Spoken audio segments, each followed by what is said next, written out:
હાલોલ પાલિકાના chief officer તાનાશાહ છે।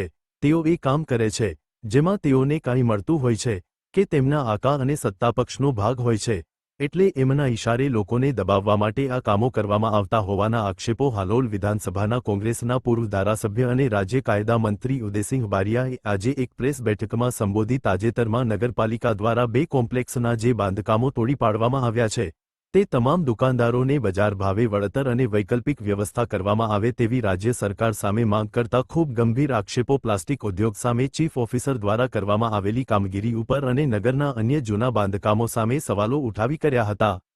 હાલોલ નગરપાલિકા ચીફ ઓફિસર દ્વારા તાજેતરમાં નગર પંચાયતે આજથી 30 વર્ષ પહેલા બનાવેલી દુકાનો તોડી પાડવામાં આવી છે। એ સિવાય અન્ય નાના મોટા 25 થી 30 જેટલા જે કેબિનો અને દુકાનો હતી જે પોતાનું પેટીયું રોડતા હતા એવા મકાનોને એવા દુકાનોને પણ હટાવી દેવામાં આવ્યા છે। એ બાબતે કોંગ્રેસ પાર્ટી આને એક તાનાશાહના કૃત્ય તરીકે જોવે છે। દબાણની અને ગેરકાયદેસરની વાત કરવામાં આવે તો હાલોલમાં ઘણા બધા ગેરકાયદેસર દબાણો છે, ઘણા બધા મકાનો જર્જરિત છે।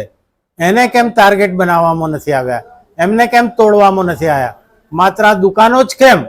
તો લોકોમાં જે વાત ચર્ચાય છે તે પ્રમાણે કે હાલોલ બ્યુટિફિકેશનમાં તળાવ માટે કરોડો રૂપિયાની ગ્રાન્ટ આવી છે।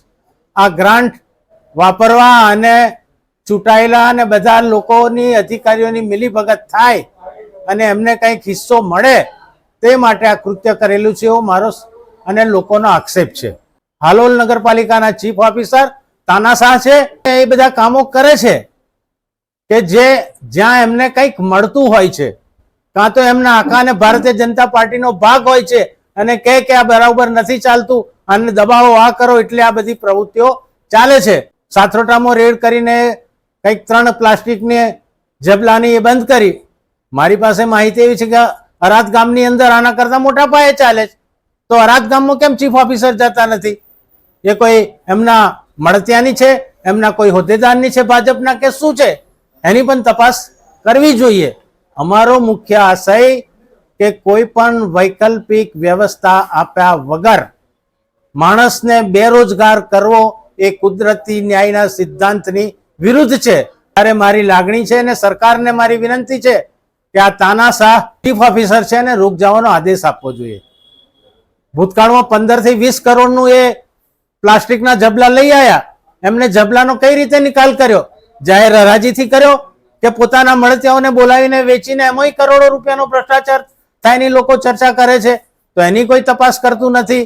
ભ્રષ્ટાચાર એ ભાજપના રાજમાં શિષ્ટાચાર થઈ ગયો છે અને અધિકારીઓ અને ભાજપના પદાધિકારીઓ ભેગા મળીને પ્રજાને ડરાવવાની અને લોકોને હેરાન કરવાની આજે પ્રવૃત્તિ ચાલી રહી છે।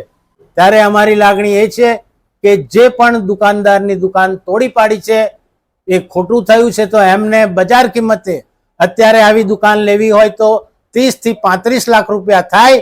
એ 30 થી 35 લાખ રૂપિયાનું એમને વળતર ચૂકવવું જોઈએ અને એમને વૈકલ્પિક વ્યવસ્થા આપવી જોઈએ। હું કહું છું કે આ દેશની અંદર ગરીબોની નહાઈ લેવાનું કામ ભારતીય જનતા પાર્ટીએ બંધ કરવું જોઈએ, નહીં તો આજે નહીં તો કાલે તમારી એવી દશા આવશે કે જેની તમે કલ્પના પણ નહીં કરો। કોંગ્રેસ પરિવાર તરીકે અમારી લાગણી છે અને સરકારને પણ વિનંતી કરીએ છીએ કે આવા તાનાશાહ અધિકારીઓને એમની એવી ખુરશીમાં બેહાડો કે જેથી લોકોના વહીવટમાં દખલ ના કરે, લોકોને મદદરૂપ થાય।